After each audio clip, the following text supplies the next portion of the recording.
কয়লা পাচার কাণ্ডে চার্জ গঠনের শুনানি শুরু হলো। অভিযুক্তদের বিরুদ্ধে একাধিক ধারায় চার্জ গঠনের প্রস্তাব দিল সিবিআই।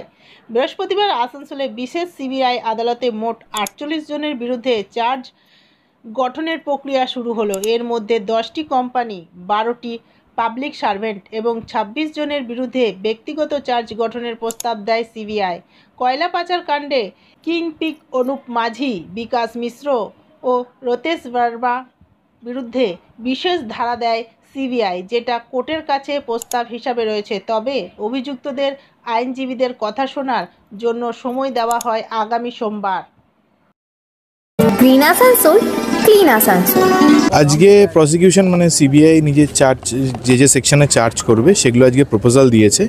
আমরা তাতে কিছু সেকশনে অবজেকশন দিয়েছি। সেটা দেওয়ার পরে আজকে জজ সাহেব আমাদেরকে একটা সুযোগ দিয়েছেন যে এই চার্জ ফ্রেমিংয়ে যে সেকশনগুলো বলেছে তাতে আমাদের কিছু বক্তব্য বলার থাকলে সেই বক্তব্য বলার জন্য সোমবার দিন নেক্সট দিন ধার্য করা হয়েছে যে আমাদের যদি যে চার্জ ফ্রেমের যে সেকশনগুলো দিয়েছেন সেগুলোর উপরে কিছু যদি বলার থাকে তাহলে সেটাকে বলতে হবে। কি জায়গায় দাঁড়ালো, কি হলো আদালত? আজকে প্রসিকিউশন চার্জ প্রপোজ করলো বলতে তারা কোর্টকে বললো যে তারা প্রপোজ করছে যে এই সেকশনে চার্জ ফ্রেম হোক। তো আমাদের কিছু সেকশনের অ্যাপ্লিকেবিলিটি নিয়ে অবজেকশন ছিল, সেই পয়েন্টে আমাদের অবজেকশনটা সোমবার দিন জজ সাহেব শুনবে। আর চার্জ গঠন হলো না। এবার আমাদের যা বক্তব্য এই প্রপোজ চার্জটা রেসপেক্টে সেটা আমরা সোমবার বলবো, তারপর জজ সাহেব ডিসাইড করবে যে কী চার্জ ফ্রেম করবেন। আপনারা আইনজীবীর কাছে, বিচারকের কাছে সময় চেয়েছেন যে বক্তব্য পেশ করার জন্য।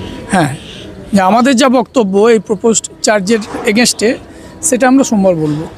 আচ্ছা, ওই ফেরার নিয়ে ওইকে নিয়েই দুজন নাকি ও আলাদা দুজন? না, ফেরার যারা তাদেরটা তো ফাইল হয়ে গেছে। যারা প্রেজেন্ট আছে, যারা ট্রায়াল ফেস করছে তাদের। হ্যাঁ, আজকে ডেটটা ছিল চার্জ ফ্রেম করার ডেট।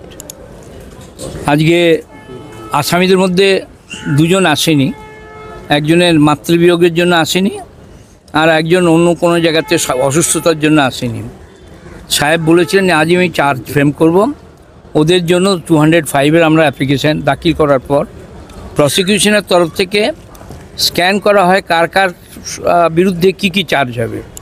সেই চার্জের ক্ষেত্রে আমাদের দ্বিমত আছে। অনেকগুলো সেকশন আছে যে সেকশনের সঙ্গে লাই করে না, অথচ সেটাকে বলছেন। প্রাইমাফেসি যে ঘটনাগুলো যেটা দেওয়া আছে সেই ঘটনাগুলো কিন্তু নিয়ে যেটা দেওয়ার কথা তার মধ্যে কিছু বাদ হওয়ার কথা।